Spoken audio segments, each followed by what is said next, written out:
have no idea why I have the urge to open up my hands like this, like I am starting a show or something. But anyway, it's done. Welcome back to my channel. Thank you guys so much for watching part 1 of my birth story. So right now we're again sneaking in a video while Yogi is sleeping. So let's pray and hope that he stays asleep during this video. If not, it's all right. I'll grab him during the video and put him back to sleep. But anyway, so we're back for part 2 of my birth story. As promised, I am going to be answering questions that you guys had in regards to part 1 of my birth story. So side note, I do want to give you guys a props, high five, applaud. Thank you so much for the love that you guys showed on part 1. I didn't know that the responses, as well as just me putting out the video in general, would give me such a healing, like such great closure in regards to how my birth story went.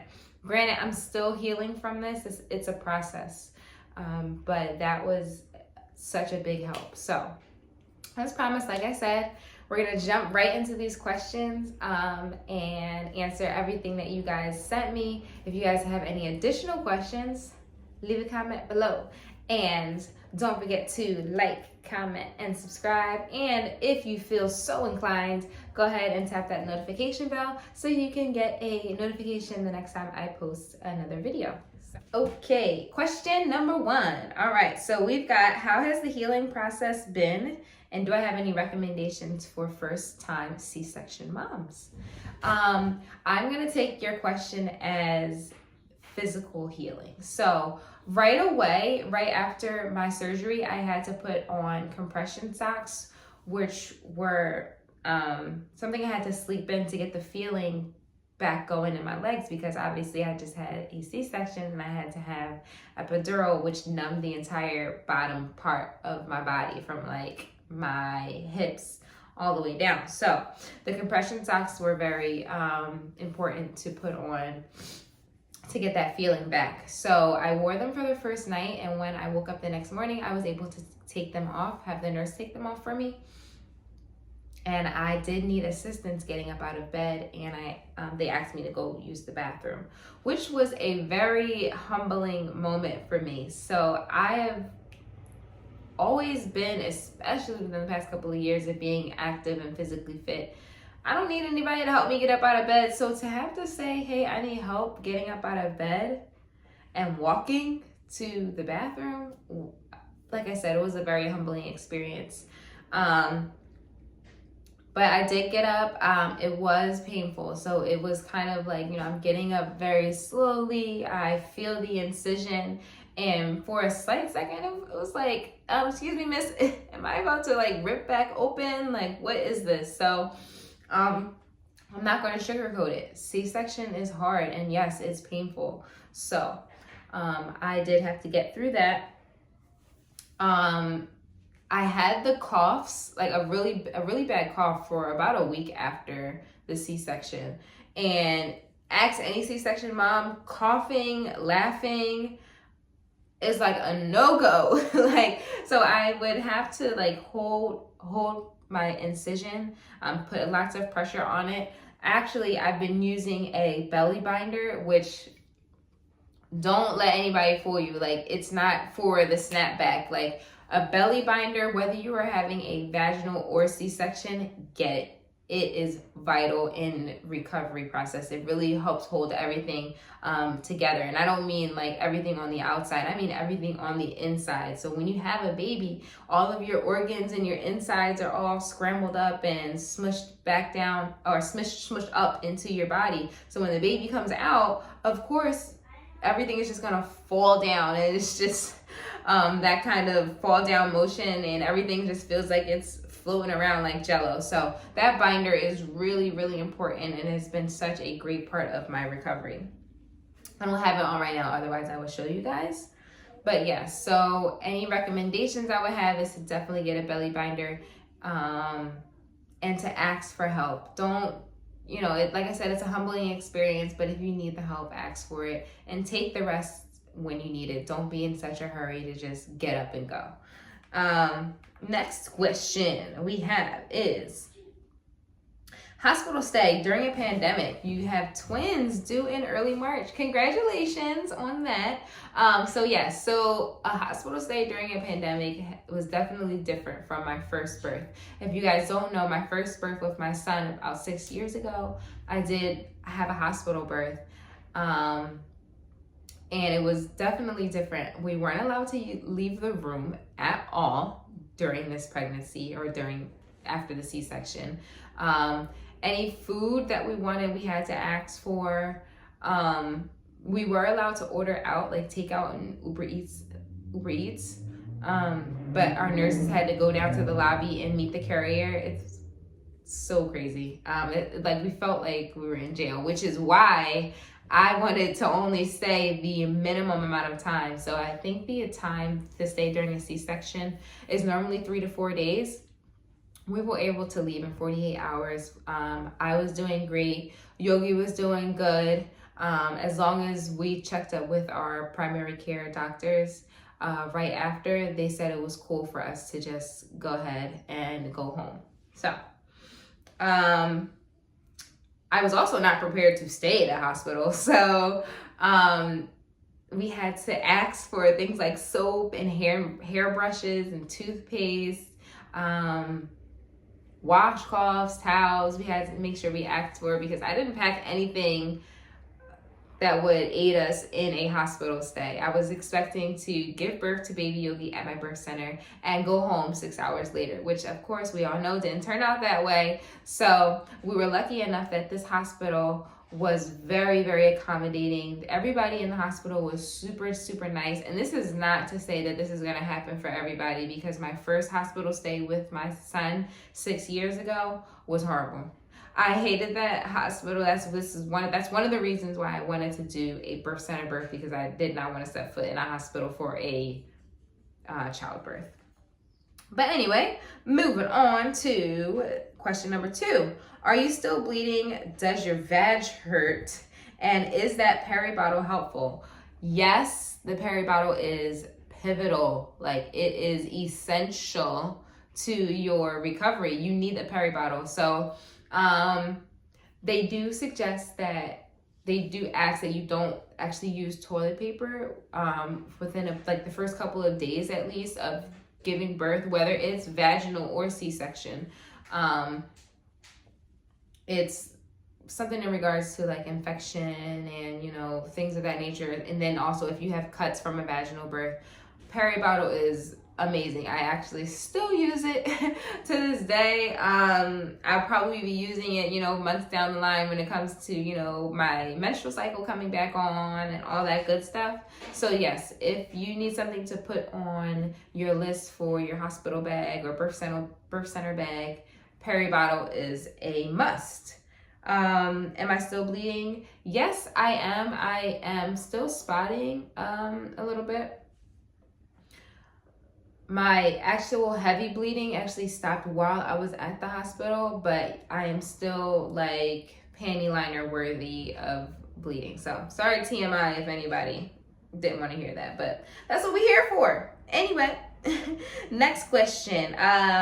This looks like a comment. Thank you so much for sharing. I am a expecting mother and your story helps. You're welcome. Those comments have been so essential in my healing process, and I didn't even know it. I didn't know that they would help me so much, but your messages and comments like that help me a lot in regards to healing and being able to make videos for you guys. So you're welcome. How you feeling, sis? I'm feeling good. Like I said, these videos, me talking about my experience is helping me a lot. I have a great support system. I was somewhat disconnected at first. I would have these times where I would space out and replay the chain of events of my birth story in my mind. again, still trying to figure out, did I do anything wrong? In hindsight, I know I did nothing wrong. I know I did everything right in regards to bringing Yogi Earthside. During my pregnancy, I was super active, worked out 3-4 times a week. Even towards the end of my pregnancy, I'm working out 2 or 3 times out the week. Nothing heavy. I knew what not to do. I knew nothing was on me in regards to how my story turned out. It was just how it was meant to be. So I'm feeling great. It's still a process. Everything is still a process. I'm not even saying I'm going to be okay and fully healed by next week. It's a process. It's going to take a while. My placenta pills, if you have the option or pleasure of getting your placenta encapsulated, do it, sis. I recommend it for anybody. It has definitely stopped any kind of postpartum or baby blues in its tracks, and I've kind of stepped ahead of that before it was able to hit me. So my placenta pills actually arrived right around the time that I got home from the hospital, so about 3 days after my birth, and I was able to start taking them right away. And they have helped me with my milk production. They've given me tons of energy. I'm actually not sure if they've helped with any postpartum or baby blues. I haven't had it, so it may have just stopped it before it started to come. So placenta pills have been very vital. My journaling, I write about my experience. That has been very vital. And again, making these videos and talking to you guys has been a huge help for me. So next one says, I'll definitely be tuned in. I'm scheduled for my C-section on the 18th and I've been nervous. So once again, thank you for watching. And don't be nervous. I mean, I'm not even gonna say don't be nervous, because if you're not nervous for a major surgery, then I'm questioning you. So everything is gonna be okay though. So you just speak life and speak light over your experience. Be very clear to your birth team and your doctors about what you want. I was very adamant saying, hey, that's my placenta. Make sure that you have what you need from me, because now I'm in a hospital, that I can take my placenta home. I was very adamant about that. I was very adamant about my skin to skin. Hey, what do I have to do to make sure that I can still get my skin to skin from my baby as soon as he was born? Even though it wasn't like, that comfortable, oh, he's laying on my chest kind of situation. Like I explained in my first part of the story, he was kind of nuzzled under my chin. I was still able to have him latch on, and all of this during the time that they were closing me up. So don't let your medical professionals tell you that they can't do that, because it's definitely possible. Unless they put you under. I have heard of situations during a C-section where they have to put you to sleep. So that might be a situation where the skin to skin and the latch is not possible. But right after you wake up, you need to be saying, where's my baby? Put my baby on me right now. And skin to skin can also be done. I'm still doing skin to skin. I feel like it's very vital in regards to my milk production and breastfeeding, and that bond that I need for my baby. So I still wrap baby Yogi up around me, and we walk around the house, or we're laying in bed or sitting in the couch doing skin to skin. It's still important. Next question. How is your appetite? I can't get one back and I'm breastfeeding. I'm not sure how to tell you how to get a appetite. I would suggest keeping small snacks available to you. It's not that you have to eat large meals. If you're not hungry for large meals, there's really nothing you can do. But like I said, keep trail mix around you. I keep small snacks. I make my own little vegan muffins. They're so good. Fruit around you, but you're breastfeeding, so you need to make sure you're getting in those nutrients.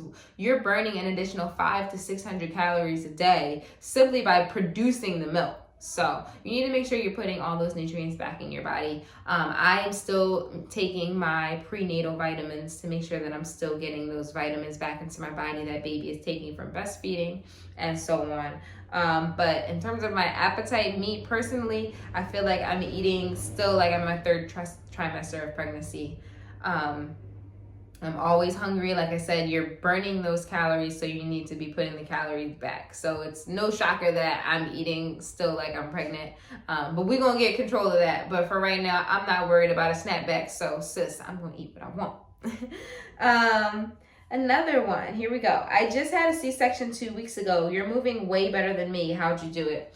So don't let social media fool you guys. I mean, I might be up during, a quick little snippet, quick little video real quick, but I'm right back on the couch or laying in my bed with my baby and my other kids. So, I mean, don't make it seem like I'm back doing jumping jacks and burpees, but I'm doing a little more each day. I do small things like walk to the kitchen and make my own meals.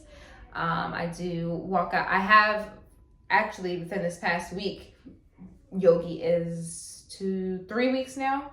I've done a little like walking outside. So that is something, those are something small, like some things that's small I'm doing. So anyway, next question. Were there any procedures or tests that you denied at the hospital for you or yogi? So medical decisions in regards to my kid, I know people love to have conversations about is your kid getting vaccinated or things of that nature. I don't really talk about that on public platforms. I feel like topics such as those are kind of similar to religion and politics. I don't really get into that, but there is one thing that I can say. I declined the eye ointment that they put on babies right after birth. I did decline that only because it really is like not needed, like obviously not needed. I was tested for STDs around my 36th week, and of course I was negative. So babies only need that eye ointment if you're positive for it. I think it's gonorrhea or chlamydia. So decline that. That was a no. But other than that, yeah, like I said, I don't really like to talk about medical decisions about my kid on public platforms. For obvious reasons, it can create, weird conversations or, I'm going to skip that. Was it painful afterwards and were you sore? Yes and yes. I took it slow. I'm still sore. My incision actually, you can't really see the cut right now. It's actually already fading away, but I can feel like my incision area still feels numb. I have like a pins and needles kind of feeling at some points. There's certain ways that I have to get up out of bed because my abdominal area is still really sore. It kind of feels like I did a crazy ab workout, like a little 15-minute session, but went hardcore. And so that still hurts. And it is a healing process. It takes about 6 weeks to, heal on the outside, but it could take months and even like a year or so to fully heal from a C-section. So in regards to getting back to me working out, I'll have to do major rehab. So I can't just go, the first thing I do is some burpees and, a 10-mile run. It's not going to happen right now. And that is something that's a part of my healing process as well. Realizing that, hey, sis, you can't do what you was just doing. Go real slow. If I have to start out with just some light chair workouts, and I'll also be doing some abdominal breathing workouts, I'm okay with that right now. Even though I did want to get right back into what I was doing, it's not going to happen. And I've come to terms with that, and that's okay. Next question, which I think is the last one. How was the healing process for you? I think I've kind of answered that question already. But like I said, it's like you just said in the question, it's a process. How is the healing process? It's a process, and I'm still working on it. It is something that will be long-term. It's not something I'm looking forward to like next week, feeling super 100% and I'm great and I'm good. I'm jumping around and I'm feeling good mentally. It's going to take a while. I'm doing things like talking about it to you guys. I'm journaling about it.